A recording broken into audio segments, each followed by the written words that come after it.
but मुझे कहूँ आम एत पाठशाठ पढ़ला भी से जब आम होमगार्ड पे अप्लाई करवा ताले आम एत पढ़ी लाभ कौन है किसी लाभ ना जो 5th क्लास होता आम पीएचडी कला अप्लाई कर कौन लाभ रहा तो सहीटा सब माने किए रोचे दायित्व कह रोचे ना स्कूल कॉलेज पेरेंट्स ये दायित्व रोचे से मुंडे टिके ना पूरे दिखते स्कूलिंग टाइम रे ना जो मैंने पाठ पढ़ुं खाली चाकरी लक्ष्य पाठ पढ़ुं मूर्खामी तो किसी भी ना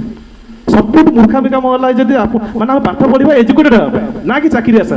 पाठ पढ़ पाठ समस्त पढ़िया मुझे कहूँ पाठ पढ़ कौन पे ना आम एजुकेटेड हाँ दुनिया विषय ज्ञान टी रखापी आज आम चाकरी आशा पाठ पढ़िया आज डेट आप बड़ मूर्खामी कहीं भी करना